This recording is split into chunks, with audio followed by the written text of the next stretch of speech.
கவிஞர் அருணாச்சலம் எழுதிய யானை காதல் நூல் வெளியீட்டு விழா சென்னையை அடுத்த காட்டாங்குளத்தூரில் உள்ள SRM பல்கலைக்கழக வளாகத்தில் நடைபெற்றது. இதில் SRM பல்கலைக்கழக வேந்தரும் இந்திய ஜனநாயக கட்சி நிறுவனருமான பாரிவேந்தர் மற்றும் பாமக MLA சௌமியா அன்புமணி, இயற்கை ஆர்வலர் ஓசை காளிதாஸ் சிறப்பு விருந்தினர்களாக பங்கேற்றனர். யானை காதல் நூலின் முதல் பிரதியை பாரிவேந்தர், சௌமியா அன்புமணி ஆகியோர் இணைந்து வெளியிட்டனர்.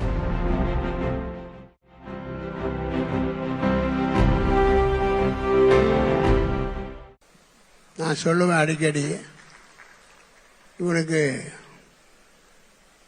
வயதுக்கு மீறிய அறிவு, வயதுக்கு மீறிய அனுபவம், எந்த துறையாக இருந்தாலும் நாம் எதிர்பார்க்க முடியாத அளவுக்கு விஞ்சி நிற்கிற திறன் பெற்றுள்ள ஒரு தம்பி இந்த குடும்பத்திலே தானாக வந்து சேர்ந்தான்.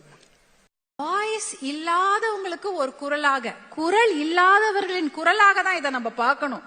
This is the voice for the voiceless. ஏன்னா அந்த காட்டுல அப்படி இருக்கக்கூடிய பழங்குடியினருடைய வாழ்க்கை முறை அதுல நீங்க பதிவு பண்றீங்க. அவங்களுக்கு வீடு இல்ல, அவர்களுக்கு படிப்பதற்கு பேசிக் ஒரு இன்ஃப்ராஸ்ட்ரக்சரோ இல்ல அடிப்படை வசதிகள் இல்லை என்ற விஷயத்தை நீங்க அதுல பதிவு பண்றீங்க.